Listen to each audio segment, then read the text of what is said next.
In this video, I thought I would go through some of the recent comments on the YouTube channel and maybe answer a few or comment on some and, well, see where it lands.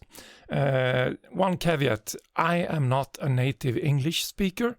I think I have a pretty good grip on English language, and I know that some of the comments are also from people that are not English speakers, so there may be some misunderstandings and some things I don't understand, so bear that in mind, but I will try to go through and choose some comments to focus on in this video. I will start with the most recent ones, and we'll see where we will end up. So let's see here. How do you do these tips in QGIS 3.3? Okay. Some of the videos, I've been doing this for a while, so some of the videos are a bit old right now. So this one, for instance, it's from 8 years ago. So naturally, QGIS evolves and things change. And this is about, yeah, okay, that was before we had the layer or label toolbar. So let's see if I can open QGIS. You need an actual layer for this that is stored somewhere with an actual table to it, because there are need for some references to when you want to change individual labels. So now you see previously most of these buttons were inactive, but now when it's stored as a actual layer, it is they are active. So depending on what you want to do, you can change, you can pin or unpin labels, you can show and hide them, move them, rotate, or change individual properties. So if I want to move the Germany label, I select move, click it, and the first time you change a layer, you need to select a unique key. And it can be anything, but if it is a key that many features share, then your change will apply to all the features that share that value. So FID, or the unique identifier, is probably a safe bet. So let's move Germany to that location. And now we see that it has been pinned there. And if I don't want to see labels that have been pinned, I can unselect it. I can change the rotation for it, like that, and the individual properties for it.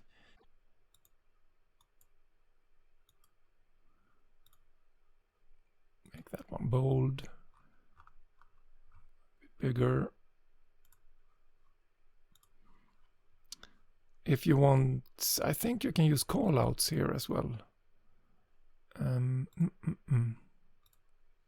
Yep. So when you move your labels outside their location, you will get a callout like this. So the need for the same procedure as I showed in this old video is really not necessary anymore. And that is true for a lot of the old videos, since QGIS grows and it improves constantly. So if you have a question about older videos, it's quite possible that in newer releases of QGIS it has completely changed. So, Atlas. I would like to more information about QGIS Atlas. Yeah, I think if I go to my channel, I have at least one video about Atlas. Yes, it's also old, but it may explain some of what is required. I'm not sure if it would help, but I suggest you start with one of the old videos. Let's see. No question, but this kind of comments is great. You get a real perspective on how different person uses the QGIS software. So it can be very inspiring. Thank you. How do you calculate the area of your base map in a static QGIS map layout, i.e. the area of the layout map? Okay, I think I understand. So let's make a layout from this. Wrong screen, like that. Add a map. So you want the area in this layout. And yeah, I think that can be done with an expression. I think that is the answer to your question. You can use an expression for this. So calculate the area for the polygon that is represented by the extent of this layout item. So the item ID you have for the map, you specify that with the item variables and the name, and then you get the value for the key that item variable generates, and the key you want, or the value you want, is map extent. Not sure if that answers your question, but the area of the map layout is visible, can be calculated in that way. So let's see. I think I do read most of the comments when they arrive, and if I have the time and it's something that I think I can answer, I do. But I don't answer everything, simply because I don't have the time. I don't do YouTube every day, so this is just a way for me to, catch up to some of the comments. How can we calculate coastal areas or length of shoreline? And that is with regard to this Landsat video.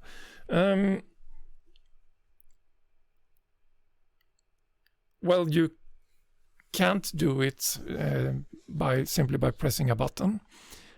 You need to vectorize that shoreline.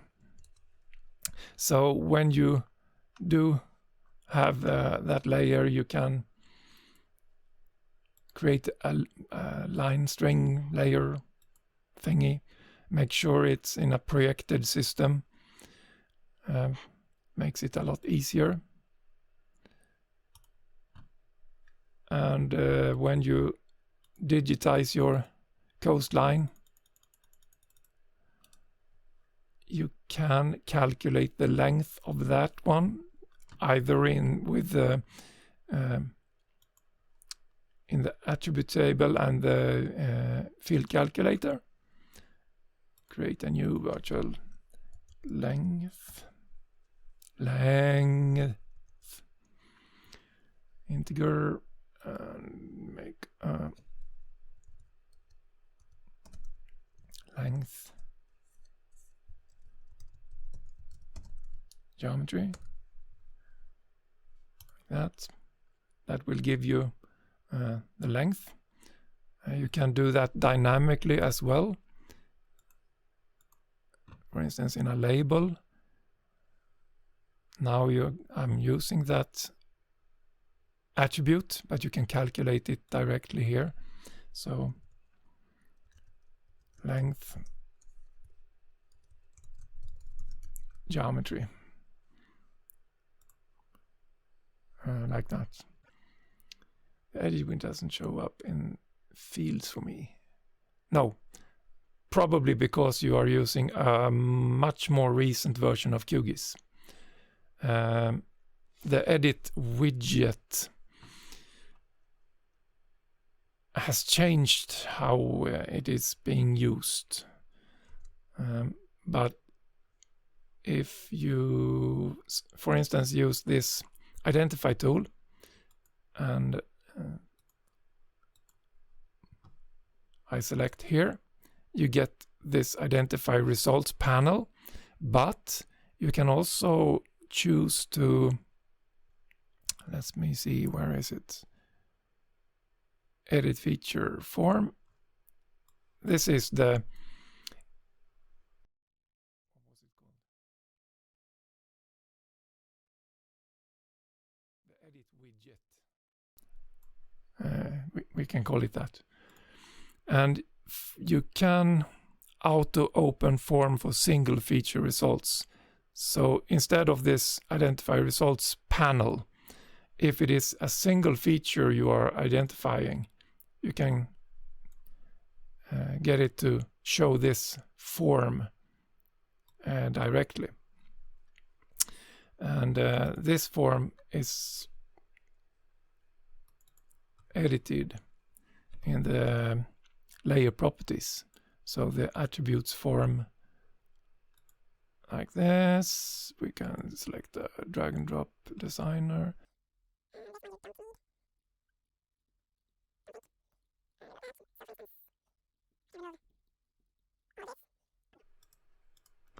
So the next time I click on a feature, I only get the ones I created.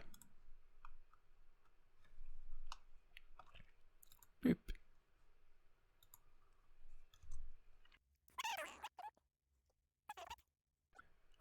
This is another instance of a very old video, and external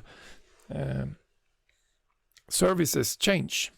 So in this case, I used a plugin with that used Google Street View, and the API for that changed. So not much to do about that one. Where did you learn these things? Well, testing, experimentation, reading change logs, curiosity. The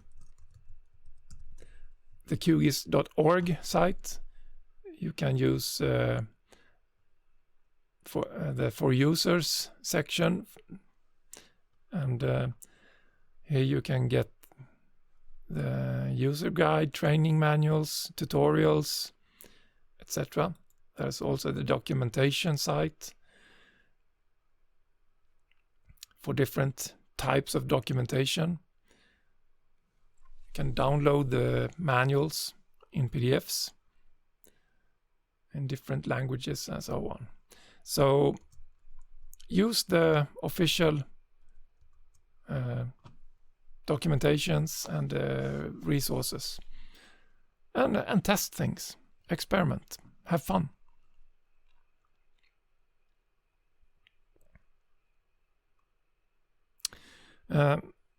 Sometimes I get comments that are very appreciated, but it also comes with requests, and I read these, and sometimes they result in something, but in many cases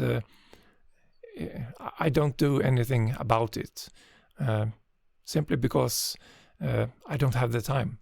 And but if it is a question that piques my interest, a bit extra. It may be a video or a blog post or something like that about it. A naval chart, for instance, I don't work with the naval charts, so I wouldn't be the primary source for that type of maps.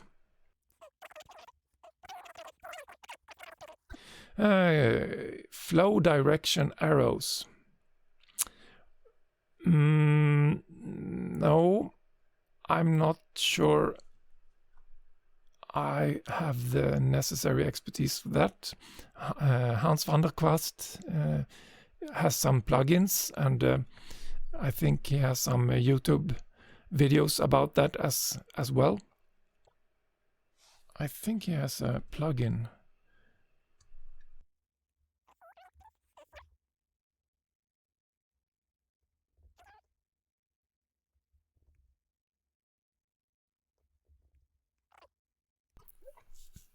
Well, I haven't used this, but there is a plugin, PC Raster Tools, and Hans van der Kwast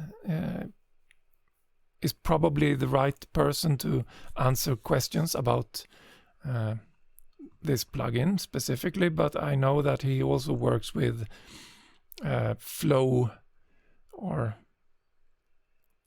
directions and flow water areas and those kind of things. So hopefully that would help.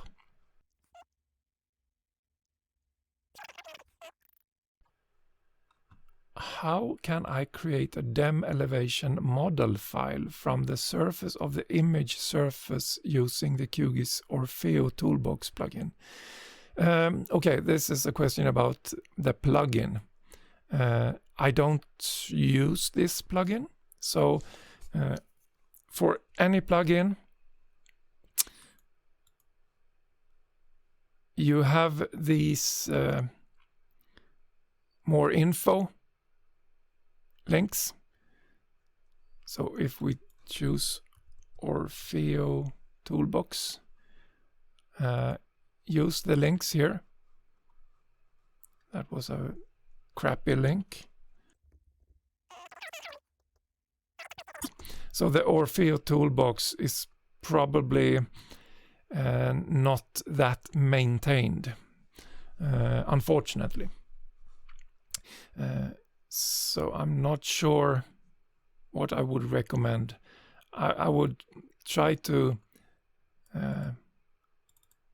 get in contact with anyone involved in the Orfeo project.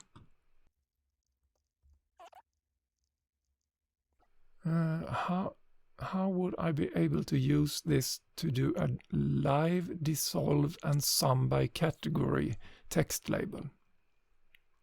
Live, dissolve and sum by category text label.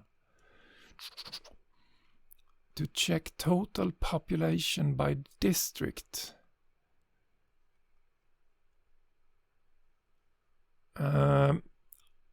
This is a case where I don't quite understand the question. It's in a video about geometry generators.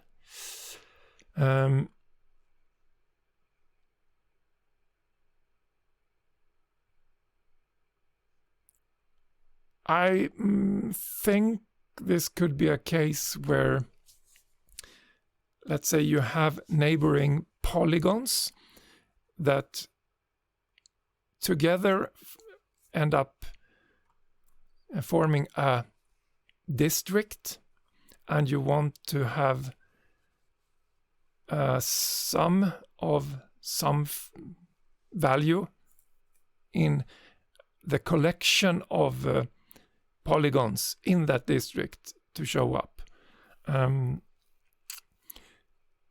So if you have two layers, one district layer and one layer with buildings or parcels or what they are called, you could do this by the aggregate function.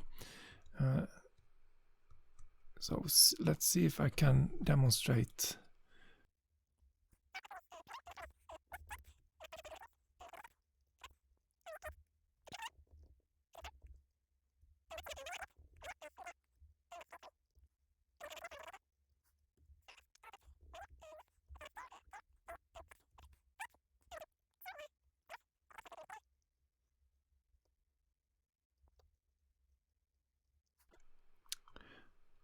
So now I want to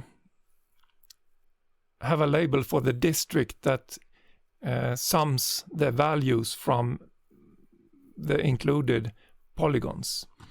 So let's add a label.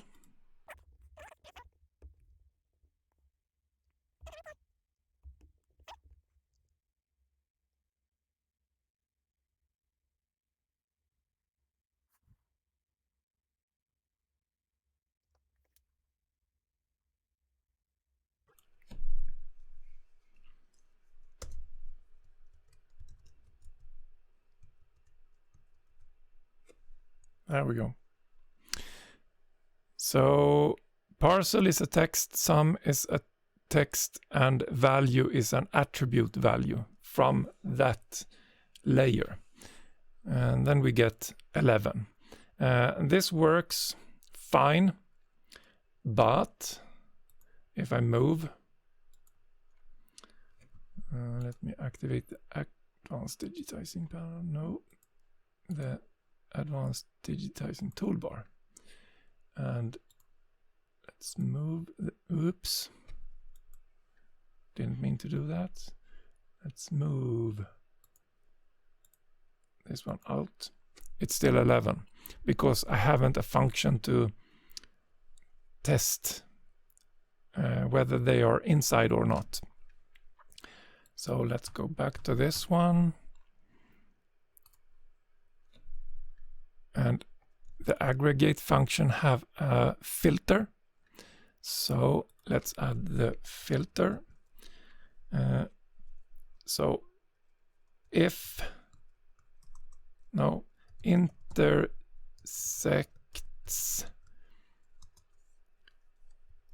geometry and the parent geometry,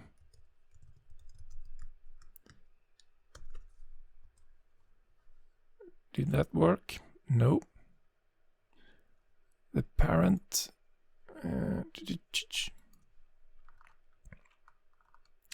expression filter. The source feature can be accessed. Okay, is that a geometry?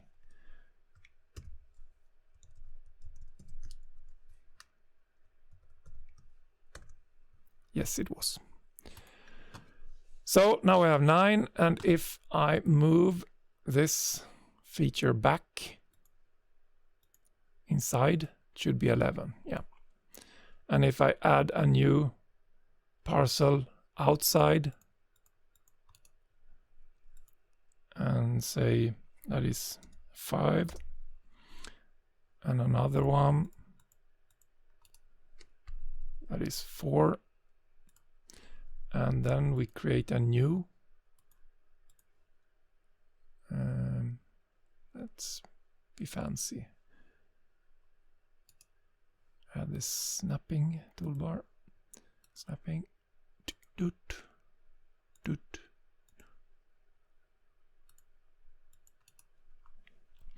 We get something like that also. The data in this video, that was a video about 3D modeling, and where I think I used Blender as well. That data was collected with a camera and converted to point cloud using WebODM.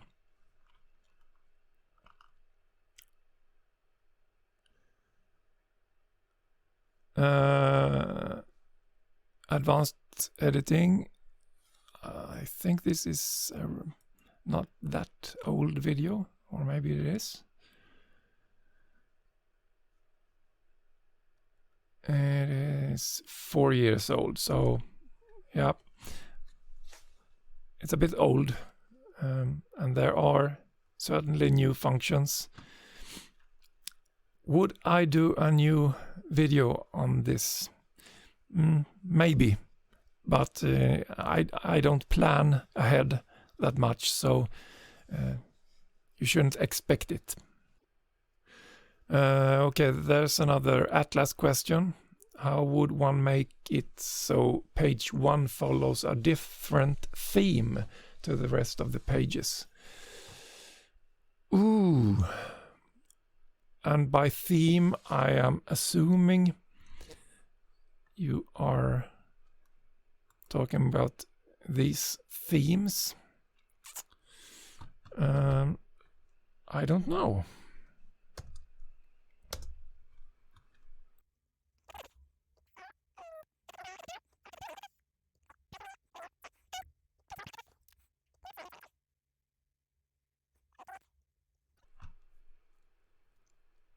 Item properties, map, follow map theme. It is possible to override it. Can we use something with Atlas? Yes, we can.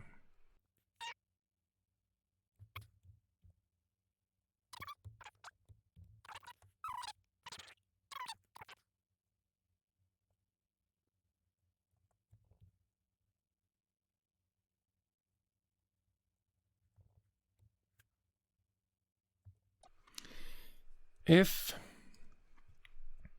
Atlas feature ID equals 1, then theme 1, else theme 2.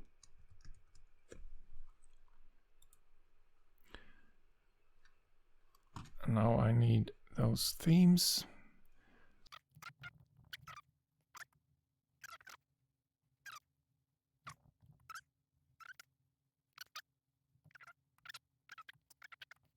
Yep, it's the first one.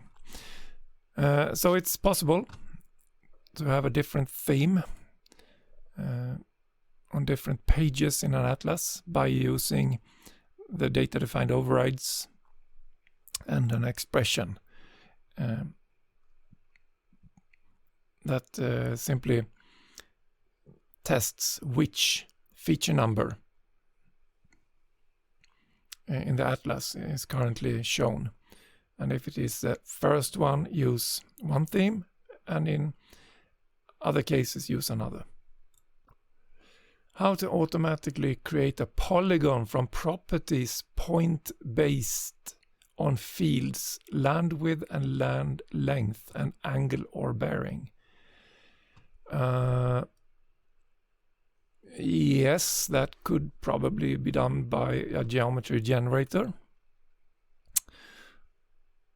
I'm not sure if that is suitable, but assuming you have a point layer that describes a corner of your rectangle, you could calculate the other corners by attributes in fields like land width, land length, and azimuth or angle. It's simply a question of math. Index grid creator. Did I do a plugin for that?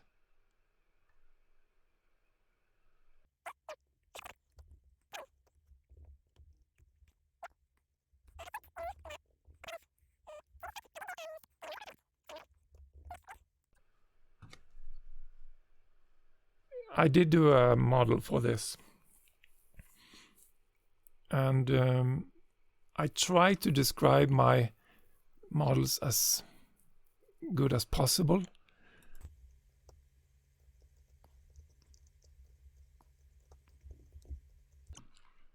And in this case, I think I actually tried to make the help file as good as possible. So hopefully this is enough to work with. So hopefully a video is not really needed. I guess it would be nice, but I don't think I will be doing a video on it. How can we export all the map layers into one GeoTiff at the end?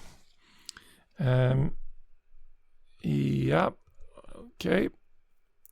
If I have this layer, I want this as a GeoTiff.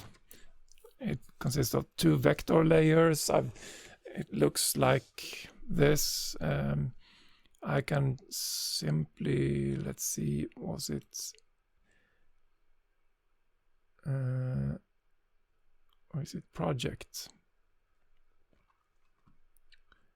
Export map to image. And I can use the canvas extent. I can set the width to something, but if I want the canvas extent, I should probably change it here instead.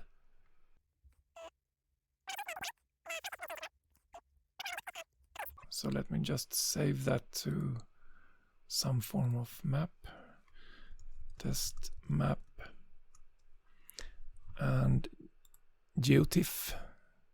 So that's a TIFF. So images, test map, whoop, add it.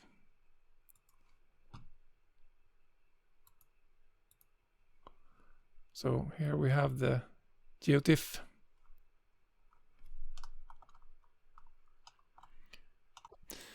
Well, one question is left for me. You used a demo file with water areas, right? Is it possible to draw a contour at sea level?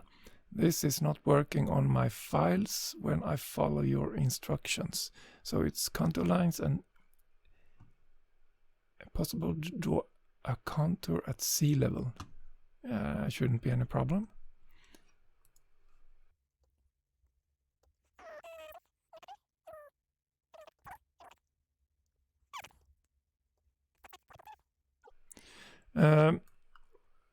Sea level is a bit tricky.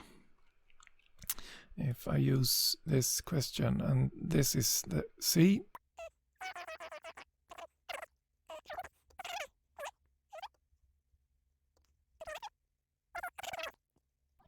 So close to the shoreline, is this land or is it ocean? If I use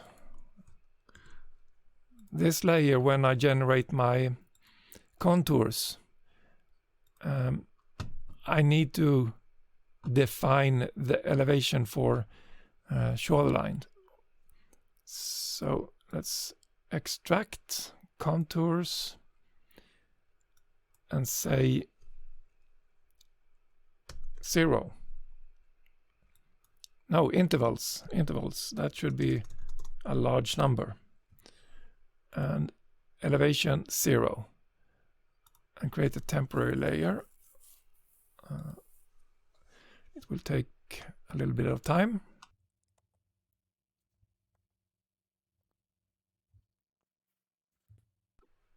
You will get a lot of artifacts like this, and that is hardly desired. So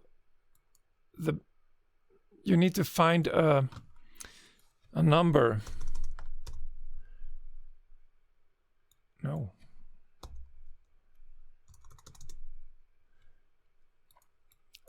With an offset that is representable for the shoreline. So let's just make it 1.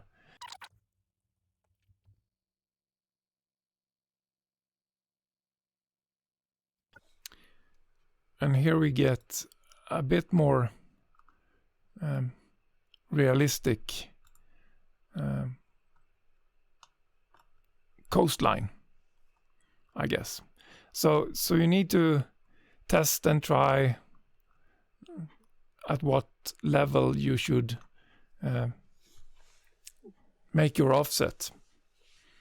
So it will not be exactly at the sea level depending on your elevation data. Okay, you draw 72 polygons in QGIS, and you were trying to give the numbers start at northwest and southeast in sequence order without break the connection of numbers. Okay, I think I know what you're referring to. So you want your polygons that you created to be numbered in a specific way regarding depending on their orientation in the map. Let's see. So we have 1, 2, 3, 4, 5, 6, 7. And if I want to label them from west to east, I can use the order by expression function and use an expression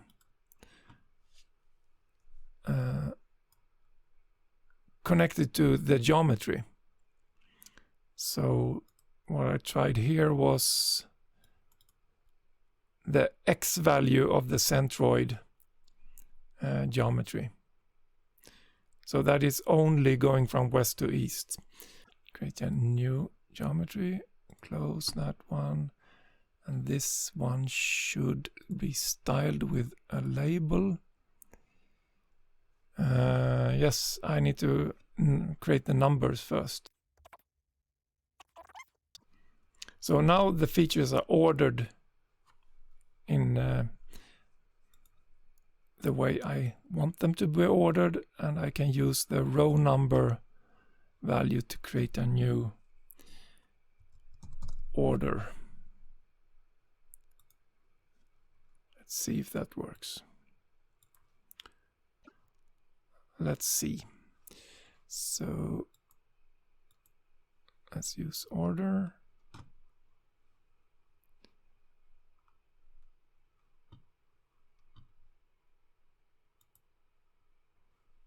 One, 2, 3, 4, 5, 6, 7. There is no option of Georeferenser plugin in the plugin. Okay. The Georeferenser changed location. So in recent QGIS, it's, let me see, layer, I think. Yeah. So under layer, you will find the Georeferenser in current QGIS. Otherwise, it's the same, more or less the same tool. Could you do a series of basic QGIS, not of use, but of setup, configuration of properties, user profiles, up-to-date versions, without messing up how to organize files in a project? I probably could, but it's so individual what you prefer, and you will mess up. So until you find a workflow that suits you, there will be catastrophic failures from time to time. It's the way of life. Since the latest MacOS update. Hopefully this has been fixed. I know there are people working on the MacOS installations. I don't use Mac myself, so I can't give you a good answer, but it should be fixed. So use the official resources and guidelines. Hopefully that will help. Yeah, in some of my videos I use virtual machines just simply because I don't always want to install it on a hardware. And why do I use Linux in those? Simply because they are simple for me to handle. I'm not that comfortable with Windows Server. But it will work just to install Postgres directly on Windows, but you will need to get the installers for Windows in other ways. I would like to do my bachelor's thesis on QGIS on environmental issues. Could you help me with some topics? Unfortunately, no. If it was a QGIS question, I may have had some ideas, but this is more an environmental issues. So you should turn towards some of the environmental organizations in your community and ask them if they have something that could be GIS related.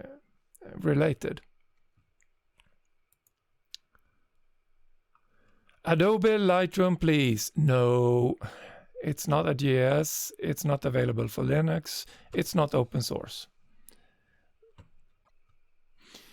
I like your tutorials in terms of contents, but the font are really too small. I hope you can make it relatively bigger. Thanks.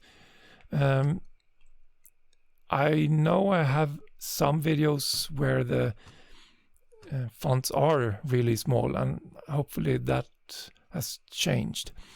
But they are created to be viewed on a monitor, not on a small mobile phone, for instance. So my videos are created to be viewed on a larger screen with a full HD. So but I know there are some videos that have a strange resolution. Can you please make a video where you export polygons with style as KML and open them in Google Earth? I probably won't, but for instance, if I want to export this layer to KML, it's just a question of export, save feature as, selecting keyhole markup language, file location, test. That will export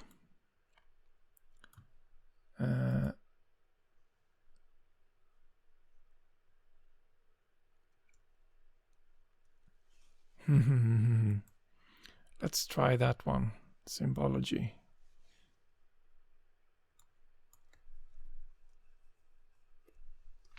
The layer should be something we can recognize. My layer. Let's see what happens.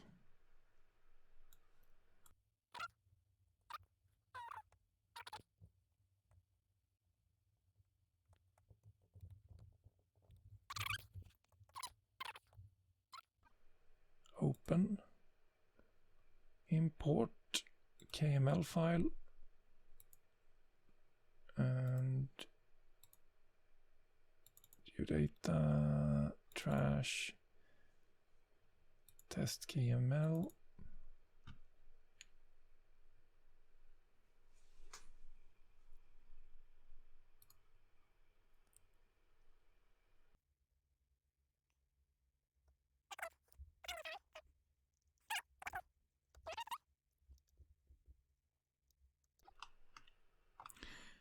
So the styling, I don't know if that is supposed to work or not. I have no idea. I've been wondering for a while on how to make a layout template in the composer that works for users taking it from a server. When I'm doing this, a lot of information, the map, the raster logo are missing and I can't fix it.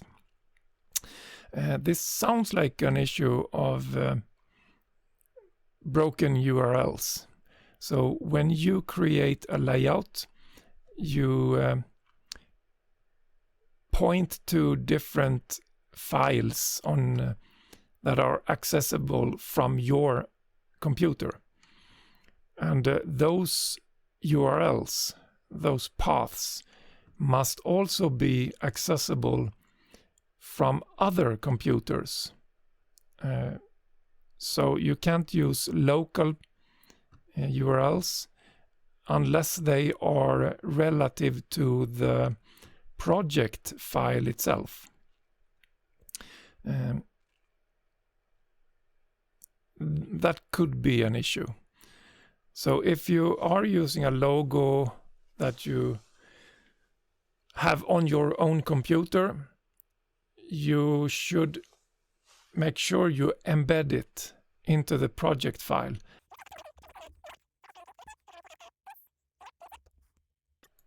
Can I embed a file?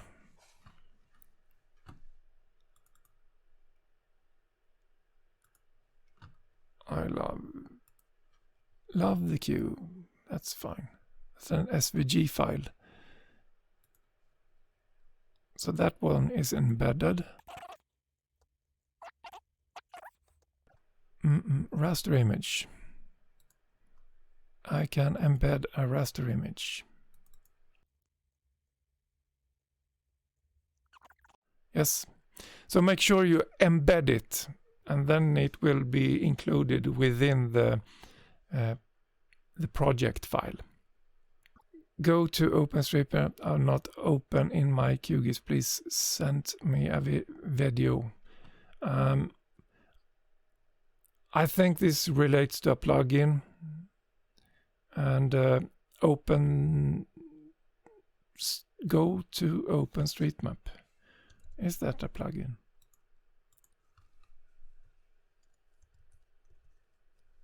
Go to Street View.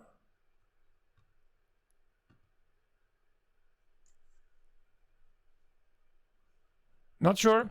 If it is a plugin, you should check the plugin settings, and here you will find some form of links and who is behind the plugin. So in this case, there's actually a reasonably a really thorough web page that you can start with, at least. So if it is a plugin, check the plugin settings and the plugins repository.